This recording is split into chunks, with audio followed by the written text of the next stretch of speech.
我们跟世界各地的莲友们来报告这一章：智慧、善根、正见是我们学佛的重要根本。什么叫做智慧？智慧就是你要看清楚这个世间的真相是真的还是假的。佛很清楚告诉你，一切色相皆是希望的，出现在你眼前的、你听到的、看到的、摸到的东西都是假的。但是我们一般人很执着、很在意啊，他就告诉你这是假象哦，不要去贪求它。所以如果你有智慧的人，你能提得起放得下，最主要是要知道我不去贪啊，因为知道是假的嘛，我不去贪。而且人与人之间的相处，我也不会怨恨，不会嗔恨心，不会疑痴心。学佛就是要学智慧。为什么？人与人之间很短暂呢，而且有因果关系啊。这一辈子你是天堂是地狱，都是因为你的言语还有你的行为、你的知见、思想到底有没有偏所感召来的。如果做的都是极恶的，都是对众生伤害的，而且给别人痛苦的事情，那么地狱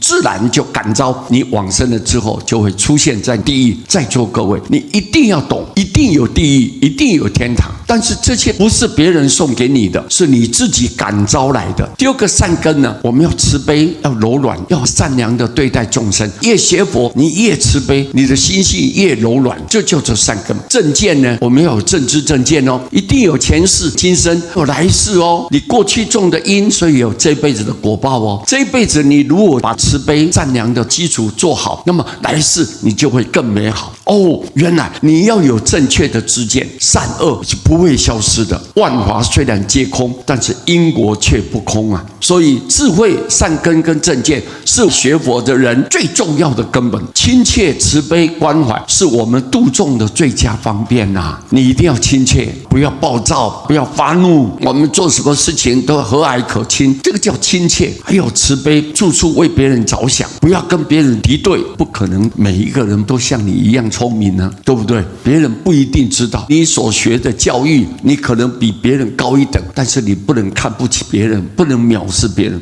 我们要非常亲切、热情的、慈悲为怀的去关怀别人，这个是我们度化众生的最佳方便啊。你要如何接引他们，如何能够感化他们，让大家都来学佛，大家都会成就，这是佛最大的目的啊！不是只有说你自己成佛，别人都没有那个机会，没有那个因缘，没有那个平台，那就错了。你看佛他成佛了之后，一切都是以众生为重，心怀着众生，处处为别人着想。所以我们要跟佛来学习这一点，对不对？不是只我自己幸福，我也希望别人都幸福，我要快乐，别人都能快乐，这个就是我们重要的目的。我们接引众生最重要的方法就是一定要有亲切、热情，要有慈悲，一定要有关怀的心，处处为他着想。那这样子的话，众生看到你就有一种信赖感，值得依靠的。所以各位，我们一定要朝这个方向努力。阿弥陀佛。